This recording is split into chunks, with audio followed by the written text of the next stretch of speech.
ভয়াবহ বন্যার কবলে ফেনী। হু হু করে পানি ঢুকছে বাংলাদেশে। ত্রিপুরায় বাঁধ খুলে দিয়েছে ভারত। নোয়াখালীতেও প্রবেশ করছে পানি প্রবাহ। প্লাবিত হয়েছে ফেনীর ৩ উপজেলা।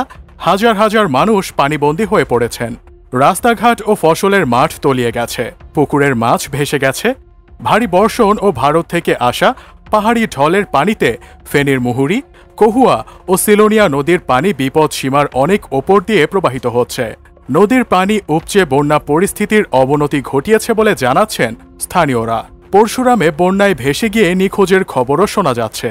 ফেনী পরশুরাম আঞ্চলিক সড়কে সব ধরনের যানবাহন চলাচল বন্ধ রয়েছে। কয়েকটি ডিঙি নৌকায় লোকজনকে উদ্ধার করে আশ্রয় কেন্দ্রে নেওয়া হলেও নৌকার পরিমাণ প্রয়োজনের তুলনায় নগণ্য। তাই বেশিরভাগ মানুষ এখনও পানিবন্দী। দুর্গতদের উদ্ধারে ফায়ার সার্ভিসের কর্মীরা কাজ করছেন। সহযোগিতায় নেমেছে সেনাবাহিনী ও কোস্টগার্ডও। এর আগে প্রবল বৃষ্টিতে ২ আগস্ট পরশুরামের মুহুরী নদীর বেড়িবাঁধের ১২টি স্থানে ভাঙনের সৃষ্টি হয়েছিল। এরপর গত ৩ দিনের ভারী বৃষ্টিতে মুহুরী নদীর বাঁধের ওপর দিয়ে পানি প্রবাহিত হয়ে ৩ উপজেলার ৯০% এলাকা ডুবে গেছে। দুর্গত এলাকায় বিদ্যুৎ নেই। অনেক ঘরে রান্না করাও সম্ভব হচ্ছে না।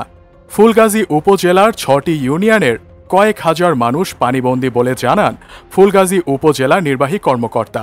বিজিবি এক বিবৃতিতে জানায়, গত দুদিনের ভারী বর্ষণে মুহুরী নদীর বাঁধ ভেঙে ফেনী জেলার পরশুরাম, ছাগলনাইয়া এবং ফুলগাজী উপজেলার প্রায় ৮০টি গ্রাম প্লাবিত হয়েছে। সীমান্তবর্তী গ্রামগুলোতে বিজিবি নৌকা ও ট্রলারের মাধ্যমে পানিবন্দী মানুষদের নিরাপদ আশ্রয়ে নিয়ে যাচ্ছে। পাশাপাশি উদ্ধারকৃতদের মাঝে বিশুদ্ধ পানি ও জরুরি শুকনো খাবার বিতরণ করছে। অন্যদিকে নোয়াখালীতে ফেনীর মুহুরী নদীর পানি ঢুকছে।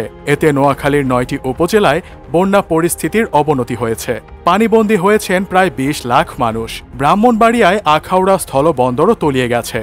পানি উঠেছে অন্তত ১০ গ্রামে। ওদিকে কয়েকদিনের টানা বৃষ্টিতে ভয়াবহ বন্যা দেখা দিয়েছে ভারতের ত্রিপুরা রাজ্যে। এতে অন্তত ৭ জন নিহতের খবর পাওয়া গেছে। নিখোঁজ রয়েছেন আরও ২ জন। বন্যার কারণে ডুম্বুর জলবিদ্যুৎ প্রকল্পের বাঁধ খুলে দিয়েছে কর্তৃপক্ষ।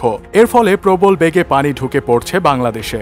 ভারতীয় গণমাধ্যমের খবরে জানা যায়, ত্রিপুরার ৪টি নদীর পানি বিপদসীমার ওপর দিয়ে প্রবাহিত হচ্ছে।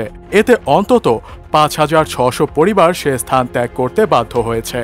ত্রিপুরার ভেতর দিয়ে প্রবাহিত হয়ে হাওড়া নদী বাংলাদেশের ব্রাহ্মণবাড়িয়ায়, ধলাই নদী মৌলভীবাজারে, মুহুরী নদী ফেনী জেলায় এবং খোয়াই নদী সিলেটে প্রবেশ করেছে। এছাড়া ত্রিপুরায় উৎপত্তি হওয়া গোমতী নদী ১৫০ কিলোমিটার অতিক্রম করে কুমিল্লা হয়ে বাংলাদেশে প্রবেশ করেছে।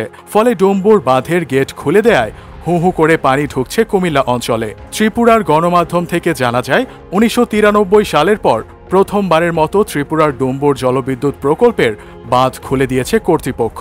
পানির স্তর আরও বেড়ে যাওয়ার আশঙ্কায় ৩১ বছর পর এই গেট খোলার সিদ্ধান্ত নেওয়া হয়েছে।